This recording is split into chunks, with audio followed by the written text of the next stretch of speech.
ಒಂದಿಸದ ಕತೆ ಅಲ್ಲಪ್ಪ ಇದು ದಿವಸ ಸ್ವಲ್ಪ ಚೆಕ್ ಮಾಡಿ ಮುಲಾಜಿಂದಲೇ ಯಾವ್ದು ಅಲ್ಲೊಂದು ಆಟೋ ಸ್ಟ್ಯಾಂಡ್ ಇದೆ ನೋಡಿ, ಅಲ್ಲೊಬ್ರು ಕಳಿಸಿ ಮೋಹನ, ಆ ಕಡೆ ಒಬ್ರು ASI ಒಂದ್ಸಲ ಚೆಕ್ ಮಾಡಿ. ಆ ಕಡೆ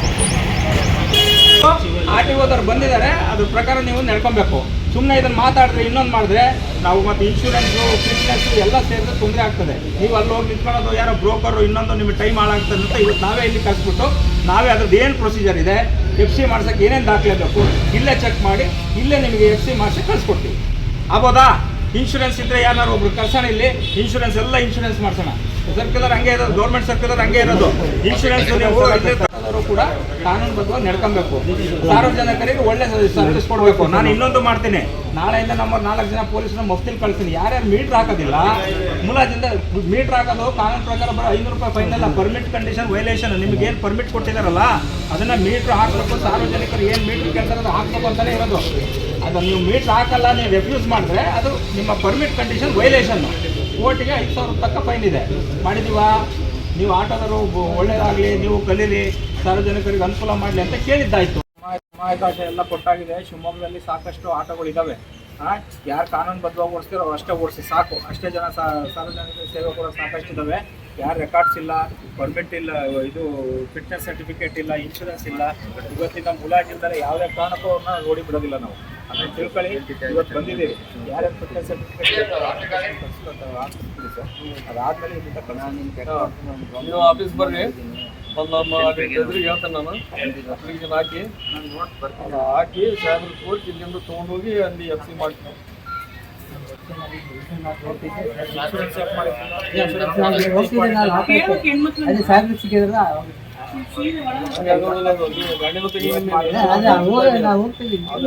ಒಂದಿಸದ ಕತೆ ಅಲ್ಲಪ್ಪ ಇದು.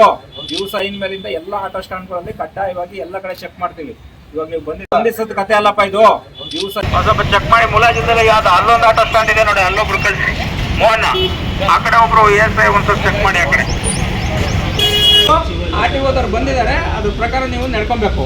ಸುಮ್ಮನೆ ಇದನ್ನ ಮಾತಾಡಿದ್ರೆ ಇನ್ನೊಂದು ಮಾಡಿದ್ರೆ ನಾವು ಮತ್ತೆ ಇನ್ಶೂರೆನ್ಸು ಫಿಟ್ನೆಸ್ ಎಲ್ಲ ಸೇರಿದ್ರೆ ತೊಂದರೆ ಆಗ್ತದೆ. ನೀವು ಅಲ್ಲಿ ಹೋಗಿ ನಿಂತ್ಕೊಳ್ಳೋದು ಯಾರೋ ಬ್ರೋಕರು ಇನ್ನೊಂದು ನಿಮಗೆ ಟೈಮ್ ಹಾಳಾಗ್ತದೆ ಅಂತ ಇವತ್ತು ನಾವೇ ಇಲ್ಲಿ ಕಳಿಸ್ಬಿಟ್ಟು ನಾವೇ ಅದ್ರದ್ದು ಏನು ಪ್ರೊಸೀಜರ್ ಇದೆ, FC ಮಾಡ್ಸೋಕ್ಕೆ ಏನೇನು ದಾಖಲೆ ಬೇಕು ಇಲ್ಲೇ ಚೆಕ್ ಮಾಡಿ ಇಲ್ಲೇ ನಿಮಗೆ FC ಮಾಡಿಸಿ ಕಳಿಸ್ಕೊಡ್ತೀವಿ.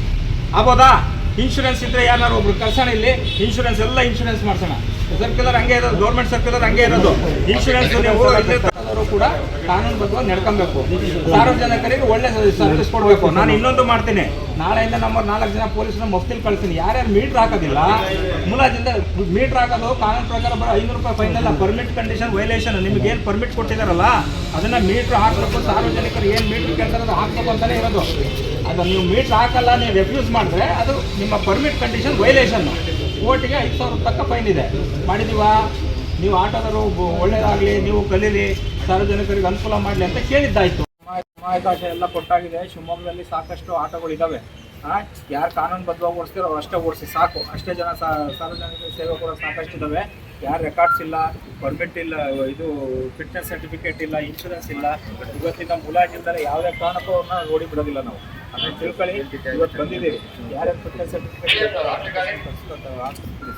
ಅದಾದಮೇಲೆ ಇಲ್ಲಿಂದ ನೀವು ಆಫೀಸ್ ಬರ್ರಿ, ನಮ್ಮ ಎದುರಿಗೆ ಹೇಳ್ತೇನೆ ನಾನು.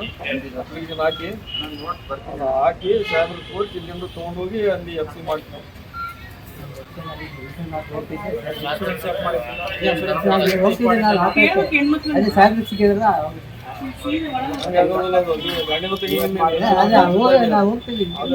ಒಂದಿಸದ ಕತೆ ಅಲ್ಲಪ್ಪ ಇದು. ದಿವಸ ಇನ್ಮೇಲಿಂದ ಎಲ್ಲ ಆಟೋ ಸ್ಟ್ಯಾಂಡ್ಗಳಲ್ಲಿ ಕಡ್ಡಾಯವಾಗಿ ಎಲ್ಲ ಕಡೆ ಚೆಕ್ ಮಾಡ್ತೀವಿ. ಇವಾಗ ನೀವು ಬಂದಿದ್ದೀವಿ.